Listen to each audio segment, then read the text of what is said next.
How could a woman for the man she loved, only to lose him after he became successful? She worked 3 jobs, she skipped meals, and the day he finally graduated, she was in the back row.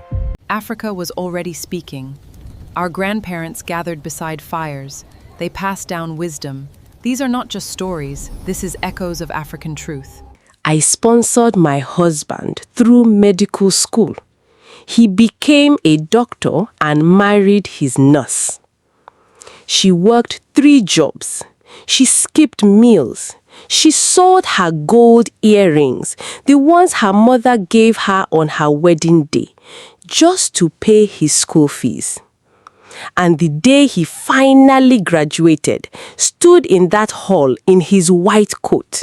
She was in the back row, crying tears she thought were joy. They were not joy. They were the last tears of a woman who didn't yet know she was already losing everything. If you are new here, welcome. And I need you to subscribe right now because the stories we tell on this channel will shake you to your core. Now, let's get into this.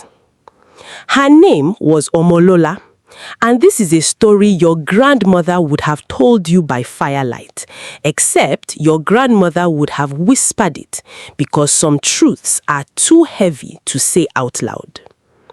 Omolola Adesanya was 23 years old when she met Babatunde at a church picnic in Ibadan.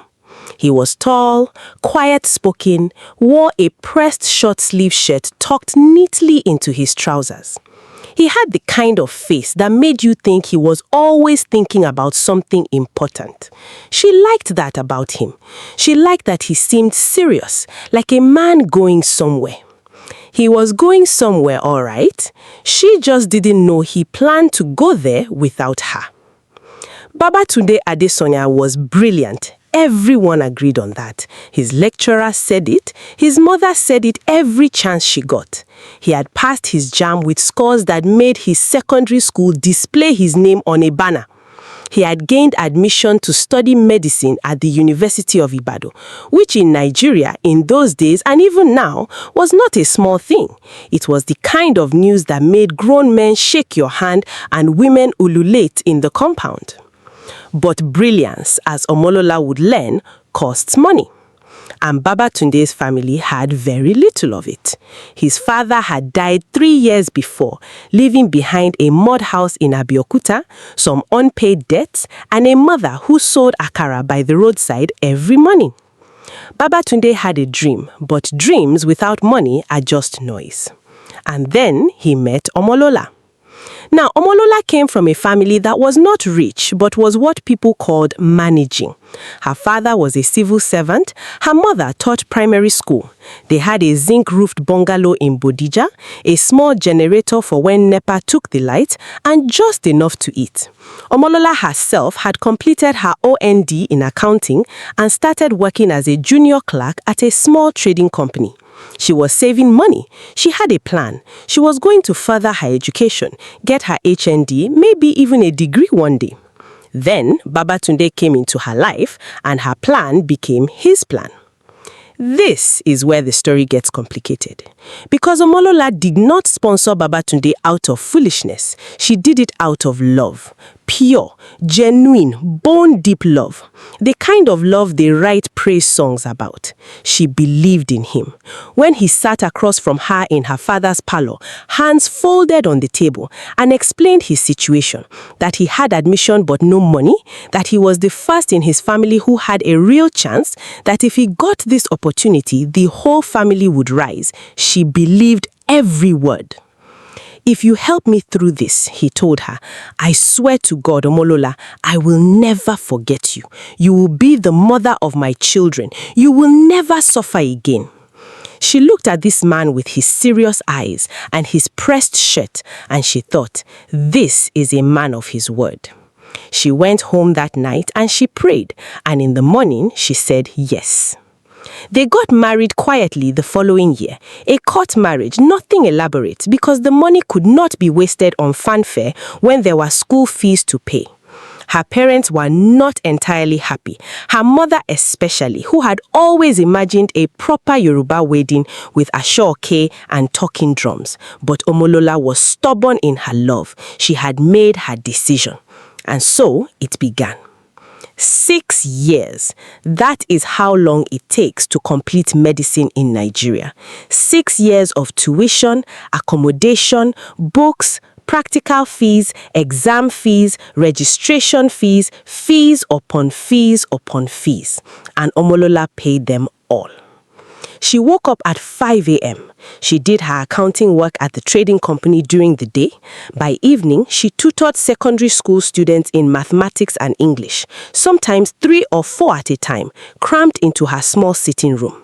On weekends, she helped her aunt sell fabric at Dugbe Market, standing on her feet for 8, 9, 10 hours, haggling with customers, folding and refolding bales of Ankara and lace. And she sent Babatunde money every month without fail. His feeding allowance, his rent, his textbooks. When his microscope broke in second year, she borrowed money from a cooperative and bought him a new one. When his classmates were doing a paid elective in Lagos, she scraped together the transport fare and accommodation money so he wouldn't miss out. She did not go to parties. She did not buy new clothes, except when what she had became unwearable. She wore the same pair of shoes for 2 years until the sole was starting to peel and she glued it back with rubber cement. And Babatunde would call her on the phone, sometimes, not always, and tell her things were hard, but he was managing, that she was his angel, that God would reward her, that he loved her. She held those words like amulets. But here is the thing nobody talks about in stories like this. The silence. The slow, creeping silence that started sometime in Babatunde's 4th year. The calls became shorter. The I love you became, okay, take care. The affectionate names fell away. When she visited him on campus, he was always busy, always distracted, always surrounded by people she didn't know. She told herself it was the pressure. Medicine was hard. She had heard stories of students who broke under the weight of it. She told herself he was just stressed. She told herself a lot of things. Now, before I continue, if you are watching and you have not subscribed, please do it now. Because what I'm about to tell you next, even I had to pause when I first heard this story. In Babatunde's 5th year, a woman entered the picture. Her name was Nurse Folakemi. Folakemi Adeyemi was a staff nurse at the University College Hospital, UCH, where medical students did their clinical rotations. She was efficient, confident, quick-witted. She had the kind of ease that came from being beautiful and knowing it without being vain about it. The junior doctors adored her, the senior consultants respected her, and when the medical students came through on their rotations, wide-eyed and lost, she was the one who actually showed them how things worked. Babatunde met her on the wards. He was fumbling with a patient's case file. She corrected him without embarrassment in front of everyone, but with a gentleness that made it sting less than it should have. He came back the next day with a question, and the day after that with another, and one morning he brought her chin-chin in a nylon bag. A small thing, a joke almost, and she laughed, and that was it. Nobody saw it coming, or maybe everyone did and nobody said anything. While Omolola was in Bodija gluing the sole of her shoe back with rubber cement, Babatunde was learning a new kind of love. The kind that didn't ask for sacrifice. The kind that didn't make you feel like a charity case. Folakemi didn't need anything from him. She had her own salary, her own apartment, her own life. Being with her felt, and this is the word Babatunde apparently used when he confided in his roommate, it felt equal. Equal. As if the woman who had carried him on her back for 5 years had made him feel like a burden. Omolola found out in the most ordinary way possible. She had come to Ibadan unannounced. She had managed to save a little extra that month and she wanted to surprise him.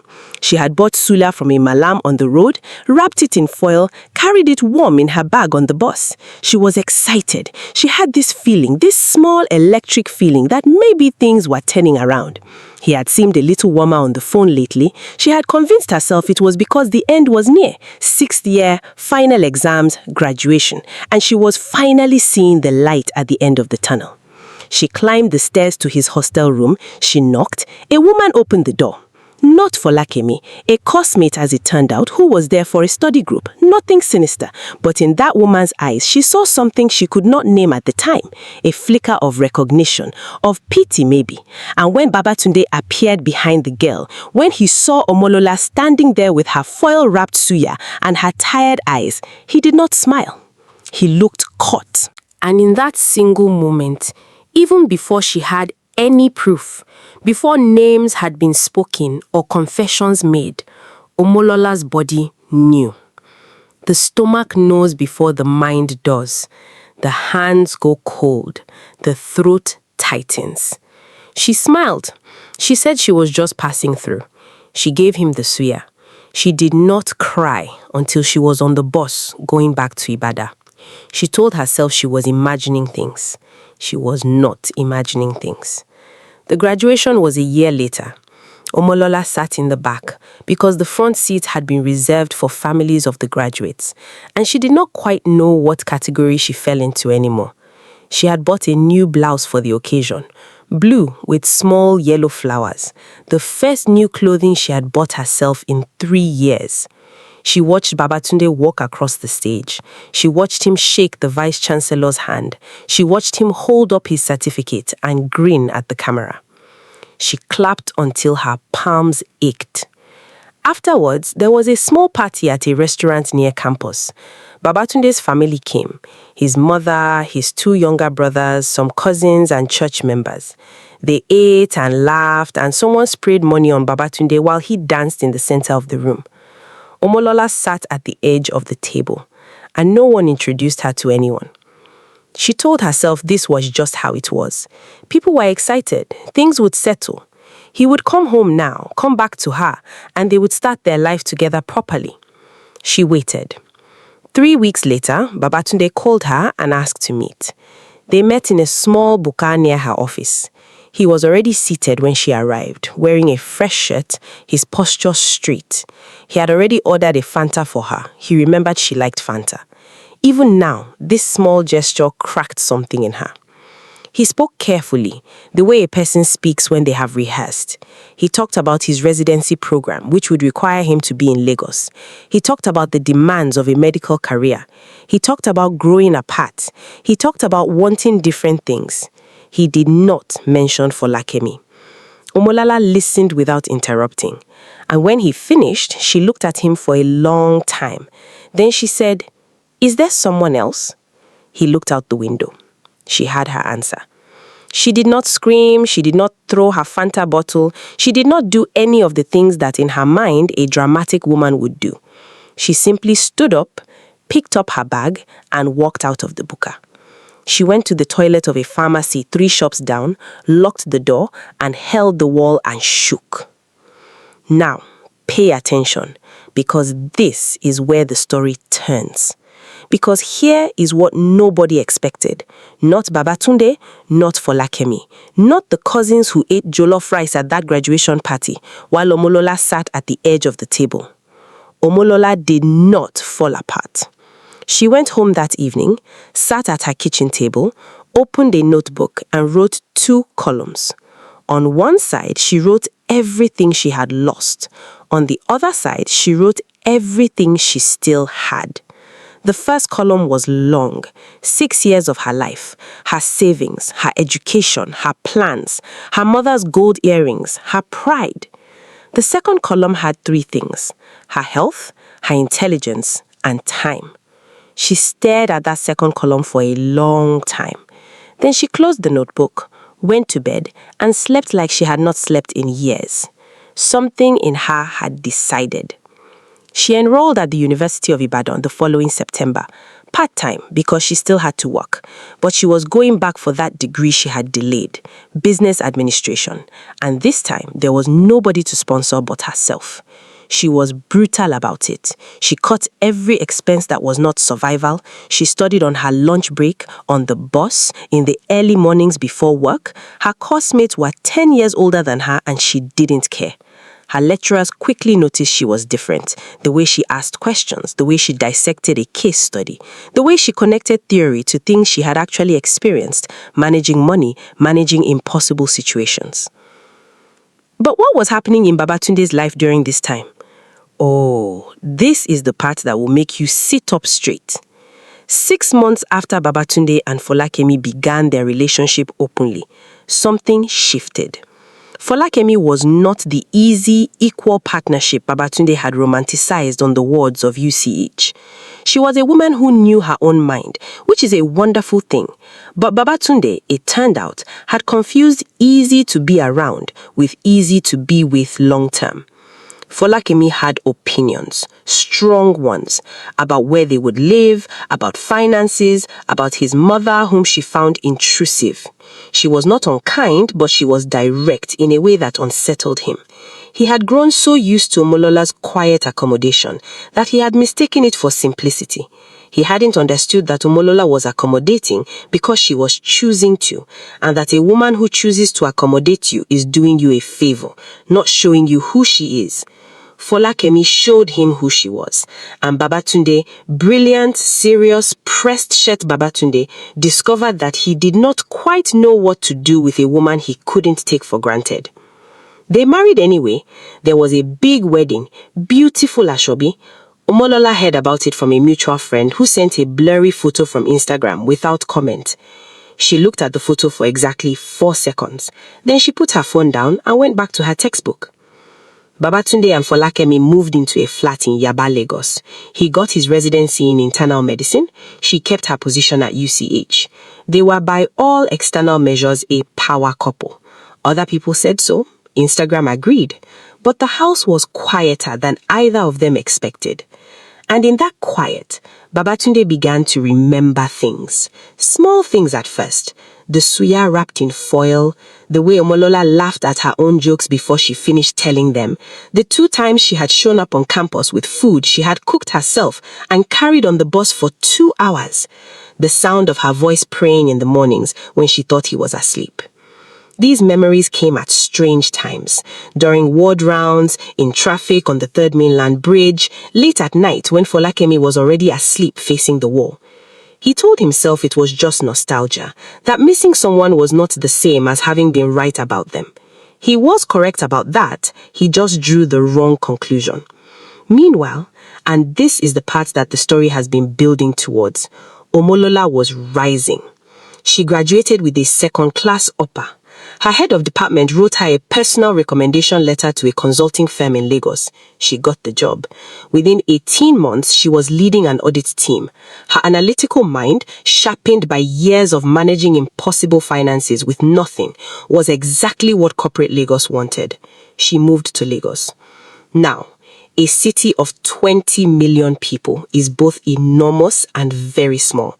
And God, or fate, or the universe, or the old Yoruba saying that "Ka wole ka jade, awon mo bata pada pade enikekon," meaning, as we go in and out, we never know when we'll meet someone else again, was watching. She did not go looking for him, let that be clear. It was at an industry dinner. A private hospital had just been inaugurated, and the firm Omolola worked with had handled part of the financial advisory for the project.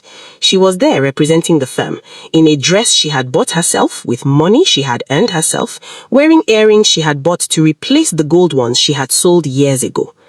And Babatunde was there too, because the hospital's internal medicine unit had recruited him as a senior consultant. They saw each other across the room.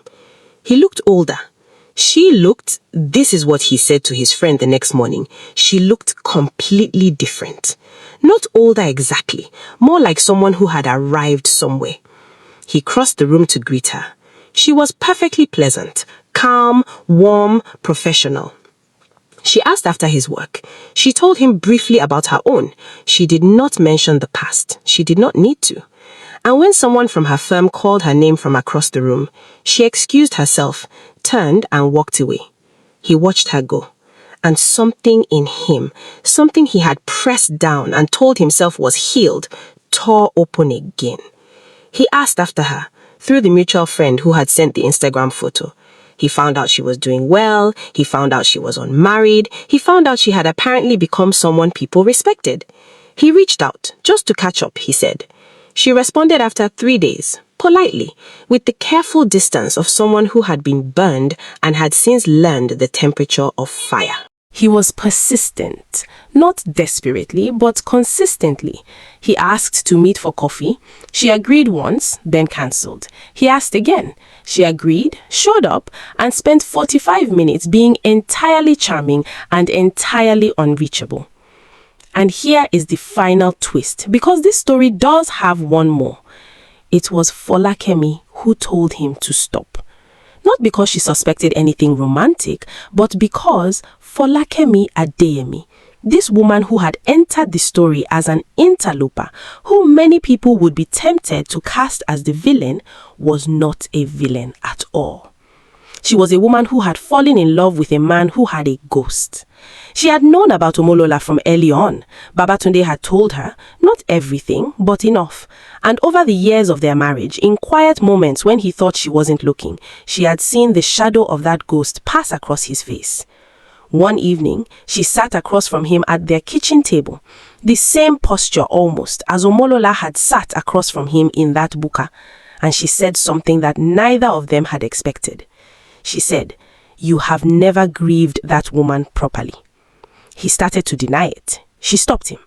"I am not accusing you," she said. "I am telling you what I see. You carry guilt like it is going to save you. It is not going to save you, and it is not saving us." He was silent.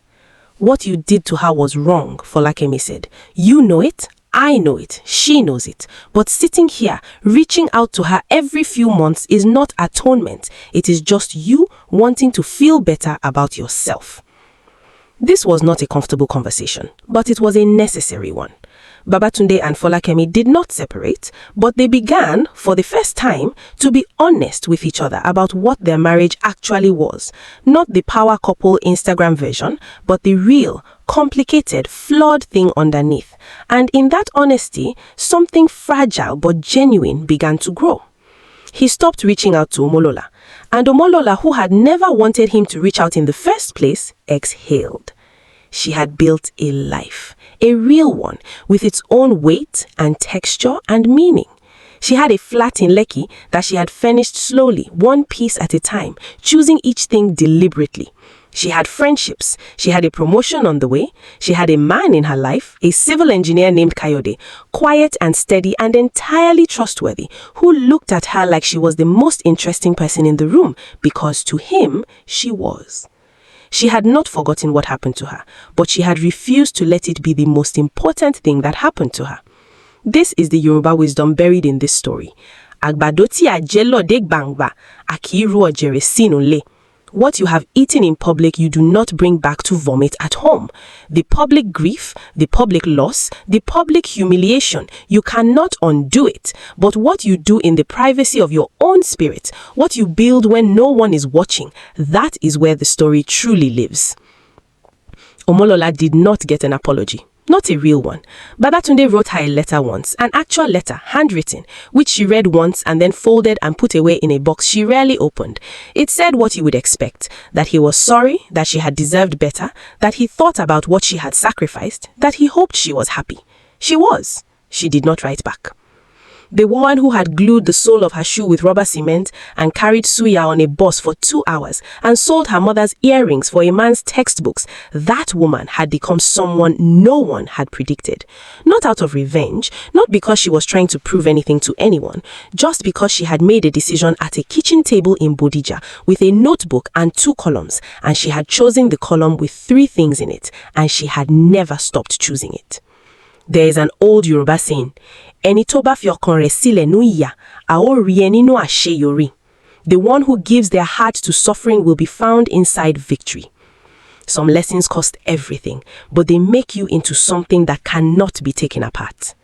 Omolola Adesanya learnt this the hard way, and she never, ever forgot it. If this story moved you, if you saw someone you know in Omolola, a mother, a sister, a friend, maybe yourself, then this channel is for you. We tell the stories that matter, the stories that your grandmother would have whispered by firelight because they carry too much truth to say out loud. Subscribe and share this with someone who needs to hear it today. They will thank you for it. Africa was already speaking. Our grandparents gathered beside fires. They passed down wisdom. These are not just stories, this is echoes of African truth.